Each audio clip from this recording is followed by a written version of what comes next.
printemps, il y a enfin du soleil. Ça fait 4 mois qu'on pêche un peu en continu ici. C'était notre objectif de début d'année, d'essayer de faire un maximum de poissons.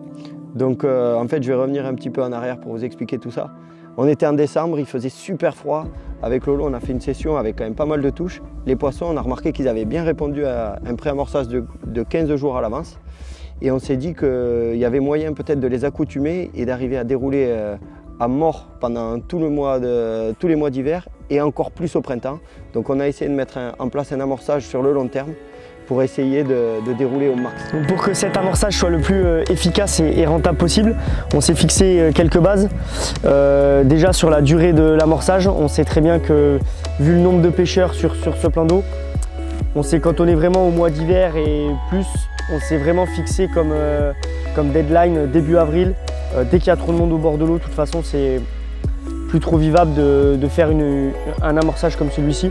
En vue du cheptel, on s'est fixé 8 à 10 kg une fois par semaine de bouillettes. Vu la première semaine, comment elles ont répondu présent dessus, on part forcément sur la même gamme, la RHC qui est très digeste, surtout en ces périodes d'hiver. Et on remet une petite quantité, donc ce qui nous reste environ 5 kg, 5 à 8 kg le dimanche en partant. Donc on s'est fixé une vingtaine de nuits sur 4 mois. Ça fait à peu près 3 week-ends par mois où comme on ne peut pas pêcher la semaine, on s'est cantonné vraiment sur des petits créneaux. Il est juste là. Tu le captes? Attention, je la prends pas. C'est bon?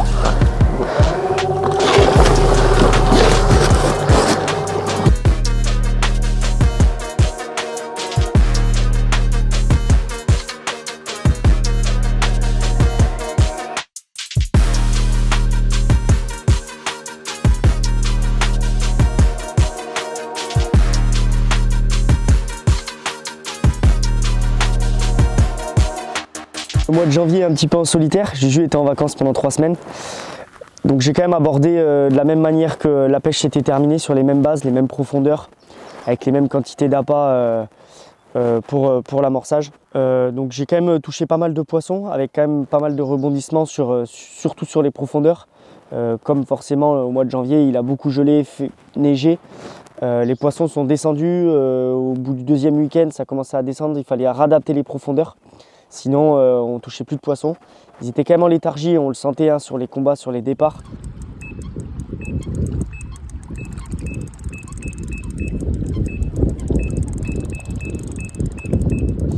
Donc des poissons vraiment en posture hivernale.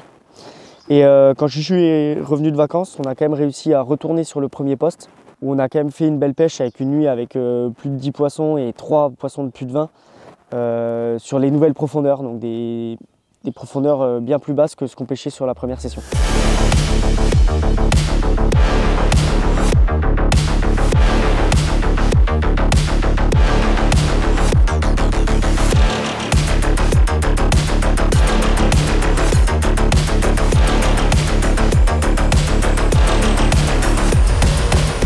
Le mois de février, là, ça a été le plus dur de la pêche, ça a été le mois le plus froid, entre guillemets.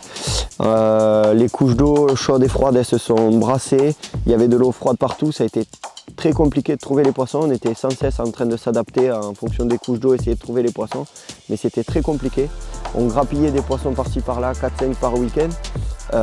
Et c'est là où est-ce qu'on a compris que l'amorçage commençait vraiment à faire effet et que les poissons commençaient à s'accoutumer aux bouillettes.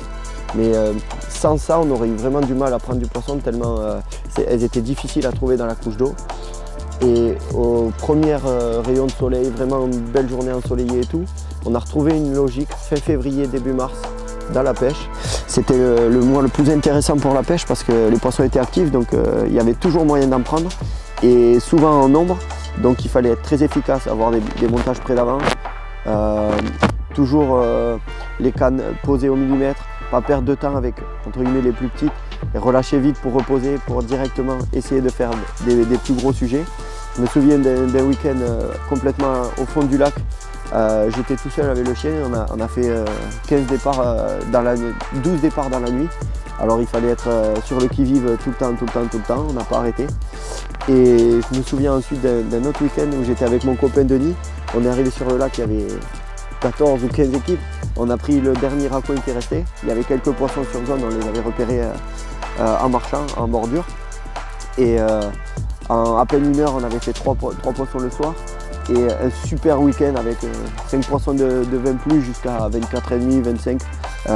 Des belles miroirs, une linéaire qu'on avait déjà pris en février, qu'on a reprise. Magnifique, des poissons de dingue, une autre fulie. Un super week-end. Et c'est là qu'on a compris que vraiment c'était le moment où est-ce qu'il fallait rien louper et être à fond tout le temps. Pour le mois de mars, mois assez décisif dans notre objectif. Notamment avec l'arrivée des beaux jours, les poissons qui se réveillent forcément. Mais aussi beaucoup plus de pêcheurs sur le plan d'eau. Donc quand on arrive le vendredi soir, on prend un peu les postes disponibles. Et le but, ça va être vraiment de localiser les plus grosses concentrations de poissons, soit des zones calmes de la pression de pêche, soit la météo qui va jouer en notre faveur avec des berges brassées par le vent qui attirent forcément du poisson, et des gros coups de chaud certains week-ends où on a choisi des fonds de baie avec la chaleur, ça nous a rapporté aussi pas mal de poissons. On a fait des super pêches, on a fait 3 week-ends à plus de 15 poissons, c'était assez génial, avec forcément dans le lot des très gros sujets en vue de ce cheptel. On a 2-3 poissons de vin minimum sur chaque week-end, donc très content de cela.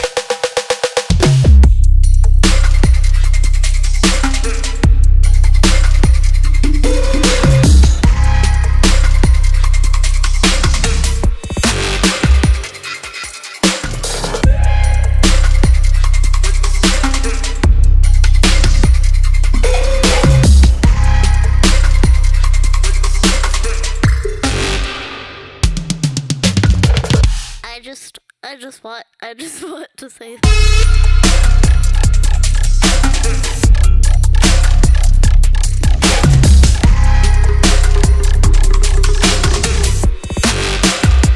On a fait 27 nuits au total sur le lac, on a fait 187 poissons, plus de 200 départs. Mais on a quand même doublé pas mal de gros sujets.